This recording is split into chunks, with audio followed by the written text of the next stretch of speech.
পবিত্র কোরআনের ৩১তম সূরা লোকমান। সূরাটি অবতীর্ণ হয় পবিত্র মক্কায়। যারা নামাজ আদায় করে, যাকাত দেয় এবং আখিরাতে বিশ্বাস রাখে তাদের জন্য এই সূরাটি একটি মহামূল্যবান জীবন পথের নির্দেশিকা। বিস্তারিত থাকছে সঞ্জিদা আজিজের ডেস্ক রিপোর্টে। পবিত্র কোরআনে সূরা লোকমান এক অনন্য দিক নির্দেশনা। মূলত লোকমান হাকিম, যিনি তার পুত্রকে অসাধারণ কিছু উপদেশ দিয়েছিলেন, সেই উপদেশগুলোর মূল বার্তাগুলোই সূরা লোকমানে উল্লেখ করা হয়েছে, যে উপদেশগুলো জীবনের চলার পথকে বদলে দিতে পারে। আল্লাহর একত্ববাদ মেনে চলাই হচ্ছে ইসলামের মূল ভিত্তি। শিরক করা সবচেয়ে বড় গুনাহ এবং এটি চরম সীমা লঙ্ঘন। তাই সূরা লোকমানে এমন কাজ থেকে বিরত থাকতে বলা হয়েছে। নামাজ শুধু দৈনিক এক প্রকার ইবাদত নয়, বরং এটি আল্লাহর নৈকট্য লাভের মাধ্যম। নামাজে দাঁড়ালে মনকে স্থির রাখার চেষ্টা করা জরুরি, যেন শয়তান আমাদের মনোযোগ বিভ্রান্ত না করে। তাই নামাজে একাগ্রতা রাখা জরুরি। তাড়াহুড়ো করে খাওয়ার ফলে বিপদ ঘটতে পারে। খাবার ভালোভাবে চিবিয়ে ধীরে খাওয়ার অভ্যাস জীবন রক্ষায় সহায়ক।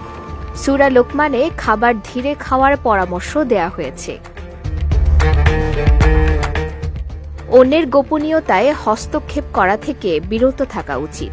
দৃষ্টির হেফাজত আমাদের নিজেদের মর্যাদা রক্ষার অংশ। তাই অহেতুক হস্তক্ষেপ থেকে সকলের বিরত থাকা উচিত।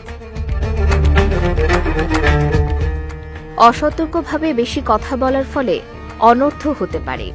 সংযমী বাক্যালাপ ব্যক্তিত্বের মর্যাদা বৃদ্ধি করে। অতএব কথা বলার ক্ষেত্রে সংযত থাকার বিকল্প নেই। মৃত্যু জীবনের অপরিহার্য বাস্তবতা। এটি স্মরণে রাখলে মানুষের অহংকার কমে এবং জীবন চলার পথে দায়িত্বশীলতা বাড়ে।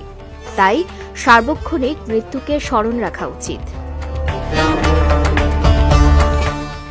আল্লাহর স্মরণ জীবনের প্রতিটি মুহূর্তকে অর্থবহ করে তোলে।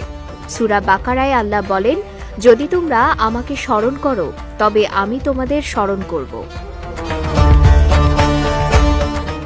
উপকার করার পর তা নিয়ে খোঁটা দেয়া উচিত নয়। প্রকৃত দান তাই যা বিনিময়ের প্রত্যাশা ছাড়াই করা হয়। তাই উপকার করে তা ভুলে যাওয়াই শ্রেয়। ক্ষমার গুণে মানুষের হৃদয় জয় করা সম্ভব।